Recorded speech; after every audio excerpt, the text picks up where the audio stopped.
Welcome to the Business Series podcast. My name is Ankush Jain, and I am a state of mind coach working with businesses and individuals. On each episode of this series, I'll be speaking to a coach or trainer on a different topic relevant to your career or personal development. Enjoy. Welcome to this episode of the Business Series. Today I'm joined by Robin Charbit, and we're going to be talking about how to deal with difficult people. Robin works for Insight Principles. It's a business consultancy that helps senior leaders in large companies produce truly remarkable results. They accomplish this by sharing some essential information on how the human mind operates that allows people to see how to more easily be at their best without effort. And Robin, someone I met several years ago, and I'm very pleased that he's agreed to be on this show with us today. Welcome, Robin. Oh, hi, Kush. Thank you so much for having me on the show. Thank you for joining us. I'm interested in this topic. I know that other people would be interested too. For those who don't know Robin has co-authored a wonderful book called Invisible Power, and one of the chapters is on dealing with difficult people. So I know this is a topic that you have some experience and knowledge about. Maybe I just want to open up this episode with what's your definition, if you like, of difficult people? Well, it's difficult can mean a range of things, and I think it goes from the benign person who goes on and on talking to you without realizing that you don't have time, right through to the person who takes actions that are disruptive or even malicious. So I'd make that broader definition of difficult. And then the other thing I'd say that this is sort of generic to life. We all have our own examples, me too. There might be a family member, a colleague, or a person that lives next door. And specifically in my case, in what the book was written about, is the world of business. It's a little anecdote, and I can't remember who it was who said it to me, but one business leader once said, somewhat tongue-in-cheek, Kush, he said, business would be simple if it wasn't for the people. And even though it was a joke, I think there's a grain of truth. And if you look at how most companies operate, there's a variety of people who could be either nudged towards or firmly lumped into the category of difficult people. So that's what that's why we wrote a chapter on the book, because it seems to be relevant to most people. I'm sure a lot of people can imagine right now that there is someone or some people in their world, whether it's their business or personal world, and today we're very much talking about the business world, that come across as difficult or challenging. And so how do we go around dealing, communicating, working effectively with those people? Well, I'd split the dealing the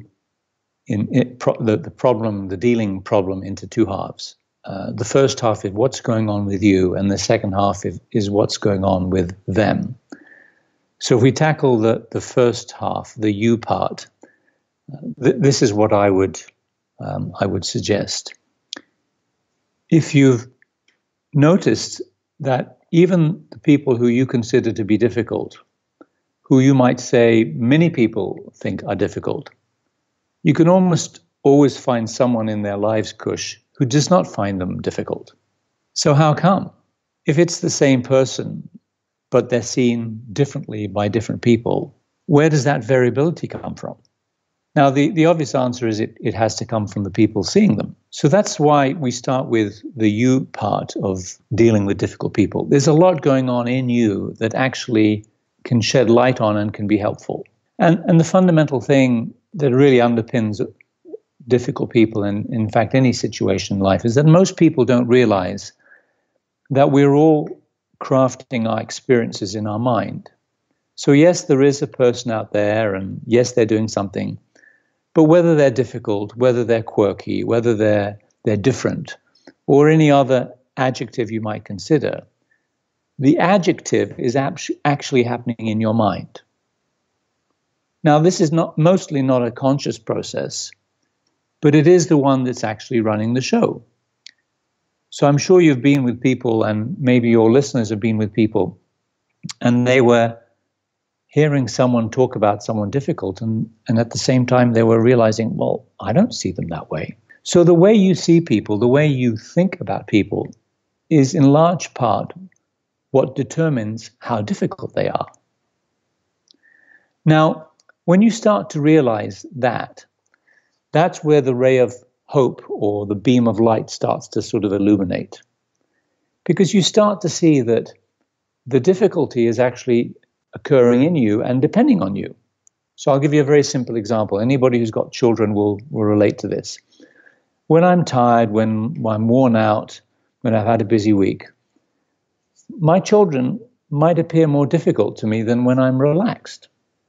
So on Friday night, a teenager grinding on at me about something they want to do and they need permission for will look very different on Saturday morning or Sunday morning when I'm really relaxed. They might be doing exactly the same thing. They might be grinding at me. But on Sunday morning, I'll think it's cute how a teenager thinks they can get away by being petulant, or I'll wonder, how complex it is to be a teenager, and maybe the grinding on me is actually a symptom of something going on with them that I'm curious about. So the minute you see the sort of the you factor, it sort of points to a possibility that you could actually have different thinking about that person. Because if everybody is having different thinking, well, why couldn't you have different thinking? Now, what's going on with difficult people is that you've got into a bit of a rut, and you've got sort of, if you want, stale and fixed in how you think about that person. But the mechanism is the same with everything else in your life. It's how you think.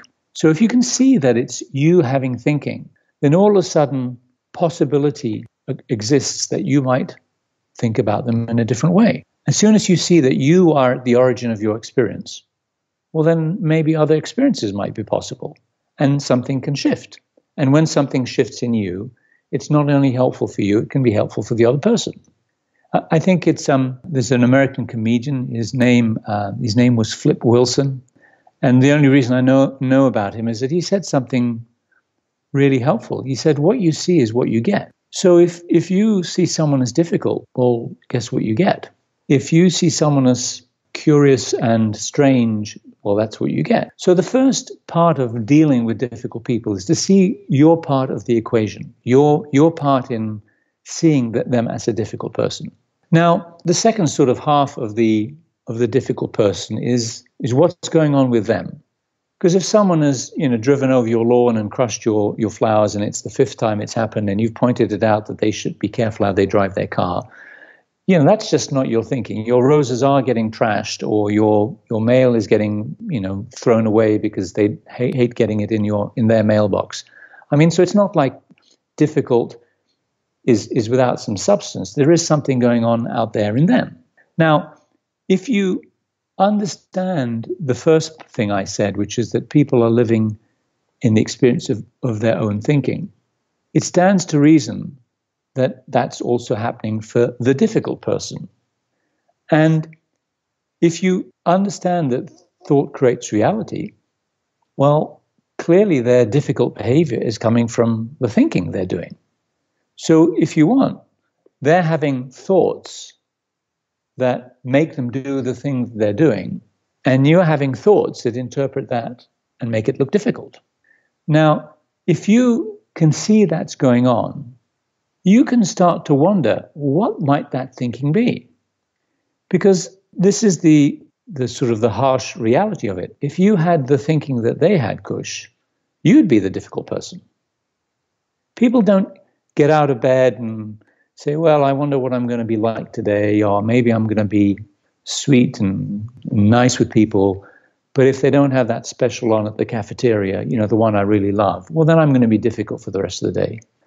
People just wake up and thinking flows through their head. And depending what that thinking is, that's what they act on. So if someone's having, insecure thinking, or they're having thoughts that life is a competition and the only way to win and survive is to dominate other people, or they feel that they got a raw deal and the rest of the world, including you, are responsible for it. If that's the thinking going through their head, you can start to see why they might behave that way. Now, we're not saying that's okay, people should be able to do what they want. What we're saying is that the the more you understand what's going on in their thinking or in their world, the more likely you are to be intelligent about what to do about it. So it's a bit like going to a foreign country. If you've never been to that country and you don't know how it operates, what's your likelihood of being effective in that country? And what most people do when they're in a foreign country is they inform themselves and get to understand what the country is and how it functions, so that they can then be intelligent. And so the way to look at all people, not just difficult people, is we're all living in our own country. You're living in Kush land, I'm living in Robin land, and unless I spend time understanding Kush land, how am I going to be effective in that country? So, I mean, would it be useful to give you a real life example? Yeah, please do that. I think that would really make this come to life and help people to get their head around the subject. So I was working with a CEO of a division, and let's call him Jim. And he reported up to a member of the executive committee because it was a conglomerate, so all these different divisions. Each division had their CEO. And the thing you need to know about Jim is that he didn't suffer fools. If he thought you weren't very clever, if he thought you weren't very sharp, he would not have much patience for you, and he would usually let you know this. Now, the universe has a sense of humor, so Jim's direct contact on the executive board was someone who didn't understand his business and for whom Jim didn't have a lot of time. In fact, he used to openly say that the guy was an idiot. So you can imagine every time Jim went into a conversation with, let's call his boss, Eric. So every time Jim went into a conversation with Eric, what was going on in Jim's head? Jim would be thinking, oh yeah, I've got to deal with this idiot again, the guy who's clueless. I've got to report to him how I'm doing in my business, and the guy's got no idea. Now, as part of my coaching relationship with Jim, Eric would come up, and my standard reply to Jim was, look, Eric's just in Eric land, and if you can understand a bit more about Eric land, you might get a bit more intelligent. And then Jim would give me a whole bunch of crap about how, why does he have to love Eric? Why does he have to like him? And I said, this isn't about liking or loving. This is about being effective. You're currently incompetent in Eric land, Jim, and it's a major impediment to how you're trying to work and what you're trying to get done. Anyway, Jim grumbled that I was wanting to be a saint and love everybody, and I kept repeating that wasn't the point. Anyway, a while later, I have a very interesting conversation with Jim where he tells me that he had a meeting with Eric.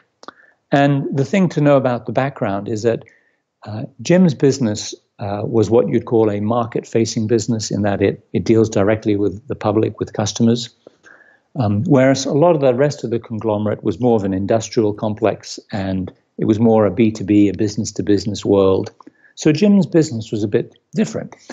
The net result was that Jim's business had the largest advertising budget of all of the companies in that conglomerate. And it was a bone of contention that every year someone would get on his case about spending too much on advertising. And sure enough, it was time to look at budgets and performance. And Eric had brought up in this conversation how he really was concerned about the amount of advertising that was being spent in Jim's business, and he wanted to cut it to improve profit. Now, for some reason, Jim remembered his conversation with me, and so he said, Eric, do you want me to cut my advertising budget, or do you want me to improve my EBIT, my earnings before interest and tax? And Eric's reply was, well, isn't it the same thing?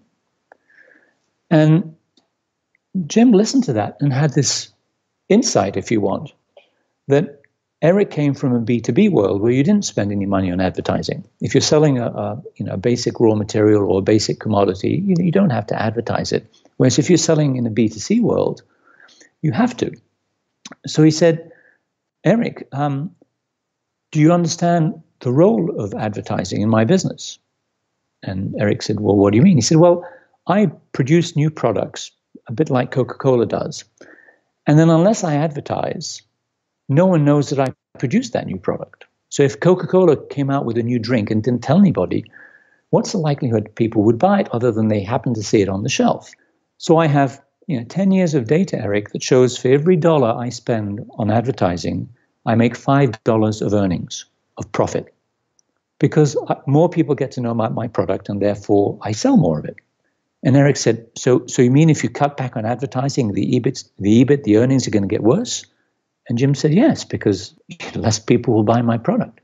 And Eric said, well, we don't want to do that. Okay, look, don't touch the advertising. Let's look at some other way to improve earnings. So they had a completely different conversation. Now, when Jim told me about this, he said it was really interesting because the minute he asked me to cut my advertising, where I went in my head is, here we go again, I'm working for an idiot. But then I remembered your comment, Robin, about, well, why did he say that? And then as I explored it with him, I got to understood he just didn't understand my world. So I explained my world and then things moved on. So I don't think I'm ever going to go on a holiday with Eric. I don't think we're going to be best friends, but it was a much better conversation. In fact, at the end of the meeting, Eric said, Jim, this is probably the best conversation we've ever had. So isn't it interesting how Jim changed his view and his thinking shifted and Eric appeared different? And in fact, not only did Eric appear different, Eric felt that the conversation was different. So the first point about understanding their world is that you can become a lot more intelligent in their world. So you can shift people from being difficult to being not difficult. Because as you inform them about what's going on, because you now understand their world, they can become more intelligent. Now, whenever I tell this story, Kush, I get people say, well, yes, but that's a misunderstanding. They weren't communicating well. Jim had to get off his high horses. But what about those people who really are difficult? There's people who, it doesn't matter what you do, they're a pain in the butt, they're disruptive, they're aggressive. Well, the answer's actually pretty similar. First of all, remember, I mentioned people don't choose to be that way. So people don't decide to be difficult. So you've got to realize that the person who's really being that really difficult person, it's again, just because of their thinking. I'll give you another example. A lovely guy I worked with. He was a rainmaker, so someone who could bring in sales and cut deals like nobody's business. But he was surrounded by dead bodies because people would get killed off because he was just so nasty. And he was nasty. He would demean people in public. He would fire people. He would not give people promotions. And he was borderline, HR reportable offense. I mean, that was his MO. And the reason we got to meet him is they wanted to keep his talent, but they wanted to stop all the collateral damage. So they sent him to us. And we do what we do with all the people we coach, is we share this understanding that I've alluded to about how the mind works. And this is what we find out about Jack. When Jack was a young family guy, one of his children was tragically killed. Jack almost fell apart. In fact, him and his wife had a really tough time. What came out was that Jack had been quite religious. He had believed in, a universal force. He'd believed in good. He'd believed in some force behind life. And when that thing happened to him that almost destroyed him, he concluded that that wasn't true. He concluded that the world sucked and that he really shouldn't give a damn about anybody because life was unfair and a horrible place. Now, if you have that thinking going on in your head, Kush, guess how you treat people? Now, it didn't look to him like it was his thinking. It looked to him like that was the world. Now, what it has happened to me over the years, Kush, and this is what I would suggest to all of your listeners is possible, is that when I see the thinking going on in someone's head, when I see the logic of it in their eyes, when I see the life it gives them, I find myself having a lot of compassion for them. Now, that doesn't mean I'm stupid in front of them. That doesn't mean I let them walk all over me. But I see that they didn't get out of bed that morning and decide to be like that. They just got stuck on a thought that they made up that looks real to them. And then my journey or my job, if that's what if I'm trying to get done and I need to do something with that person, my job then becomes, how do I help that person get out from under that thinking? Now, when that becomes my stance rather than resisting them, I tend to find that intelligent things show up. So with this individual, when he came to see us and he was, there's no problem with me. What's this complaint about? People are just too sensitive. They need to get over themselves. were incredibly kind with him until the point he finally shared what was going on. And when he shared what was going on with him about his worldview, it became very easy for me to then start exploring with him whether that was accurate or not. And what happened at the end of the process we ran is that he realized that was just a conclusion he'd made in the depth of despair and sadness. He also got to see how it was really messing up life. And even though it did not leave him with an explanation of why a child of his died, he got to see that he had another child and he had all these people in his life. And if he stopped being such a pain in the butt, if he stopped being disruptive, everybody, including him, would have a better life. Because when he reflected on it, he had the insight that he wasn't actually enjoying that much either. So the second part, or the what to do with them, is that if you get to know the person, you get to see what's going on, you can actually help the person become a better version of themselves. And then you get to work with that better person, and they get to live with that better person. Now, unless I'm seeing that it's all an inside game, it's all created in my mind, it's all created in their mind, unless I'm not taking it personally, unless I'm not reacting to what they're doing, unless I'm curious about what's going on with them, well, then what I'm proposing is hard to do. But if I can just sort of end this sort of monologue with another little story, Kush, to show that it's really up to each of us how difficult the person in front of us is. So here's the last thing. It's a funny story. Most of you will relate to this. It's a client of ours, and he's telling us about how it's Christmas holidays, and he's shopping at the shopping center, and classical scenario, his wife and his daughter are doing all the shopping, and he and his son are sitting there at the bench gathering all these bags, and they're just about to finish for the day. And as they're about to head out, his wife says, "Oh, I've got one more thing to get. We're going to some friends the day after Christmas. I need to get them a little present. And by the way, here's one gift that we don't have wrapped. Could you take it to the gift wrapping stand in the store?" So he gets in the queue with his son and all these parcels, and he's waiting. And he notices that the person, it's a woman, at the front of at the counter doing the gift wrapping, is not exactly pleasant. She's not saying hello, she's not saying goodbye, she's grabbing the package, she's just wrapping it roughly, putting tape everywhere, handing it back, and most people seem to be having an unpleasant experience. And when it's his time, he hands over the package, she barely looks at him, she doesn't ask him what wrapping he wants, she just grabs one, she wraps it, tape everywhere, hands it back to him, and looks at the next person. And he leaves with, mission accomplished, but his conclusion was, boy, that's not exactly a nice person to deal with. And isn't it interesting that, you buy this expensive gift and then the last interaction you have with the store is this unpleasant person. Anyway, he goes to the minivan as planned, he's loaded up the car, and then he gets a call from his wife saying, "I got the present for our friends, but I just realized I need to get it wrapped. So I'm going to go to the person who does the gift wrapping, and I'll be about 10 minutes late." And he remembers hanging up the phone and thinking, "Good luck, honey. You're going to have the same experience I had." Anyway, 10 minutes later, she turns up, his wife, she's got the present wrapped. It's beautifully wrapped, by the way, which he finds interesting. And she said, "You'll never guess, I had a lovely, lovely experience at the gift wrapping counter." And he says, "Really?" And he says, who was the person? And she describes a woman, and it's exactly the same woman he had. Now, he's really puzzled because he didn't have a good experience. He said, "What happened?" She said, "Well, I went up to the counter and I started chatting with her." And he's thinking, this is strange. No one was chatting with her. "Oh, yes, had a lovely conversation. And then she started chatting with me. And then she asked me what wrapper I wanted. And we talked about the different colors. And then we picked one and we laughed because we both picked the same one." And so her husband's listening to this and he's having a bit of an out-of-body experience because this sounds nothing remotely like the woman. So he said, "It is the woman. She had that little necklace on with a little sort of diamond thing in the middle and the sort of the leather bracelet." She said, yes, that woman, black dress." So he's now completely perplexed. And she said, "Listen, it's not over. When it finished being wrapped, the woman said to me, 'It's such a lovely vase.'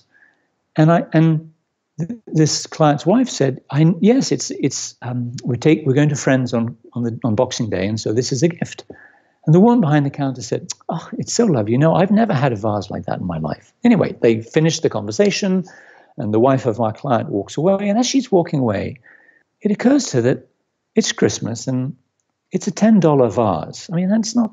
And so she turns around, goes back to the counter and gives it to him and says, "You know what? I had such a lovely experience with you. Merry Christmas. This is for you."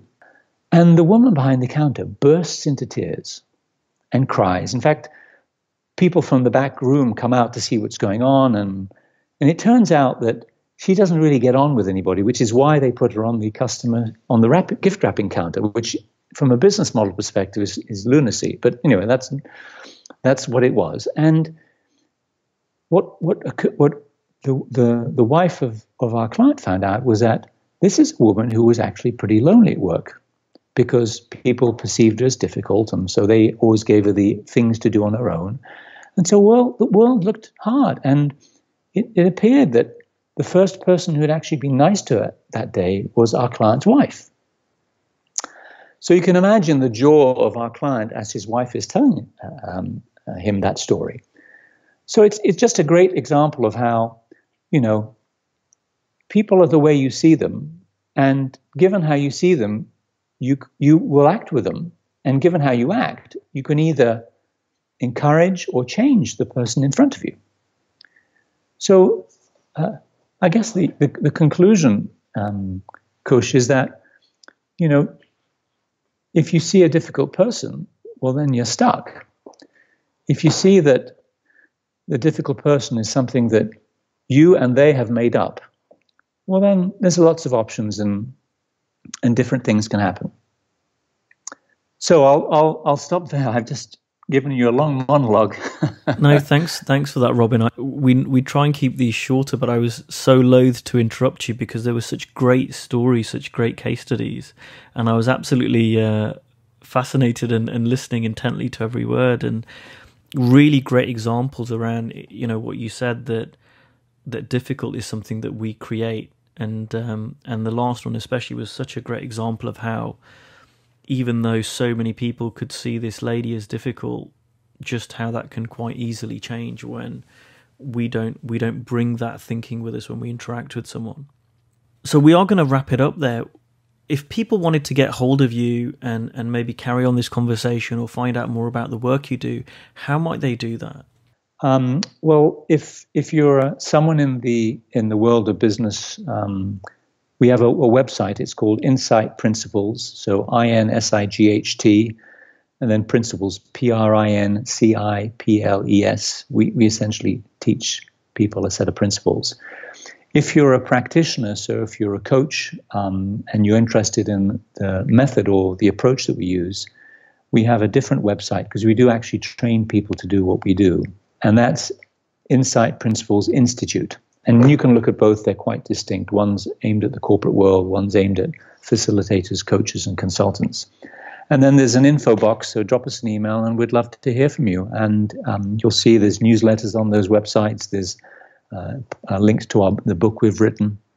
And as I said, it'd be lovely to connect. And I very much appreciate the chance to speak to you all through you, Kush. So thank you. Thank you once again for for sparing some time for us today and sharing those stories and that with us. I think that was a great episode, and I'll be back next time. Thank you once again, Robin, and see everyone on the next episode. Thanks for listening to the Business Series podcast. If you want to hear more, you can click on the subscribe button below. You can share this with someone else who can benefit, or you can like it and encourage others to listen. Also, it would be great if you left a comment below, as I love hearing from listeners and I want to keep creating great content for you. Thanks for listening.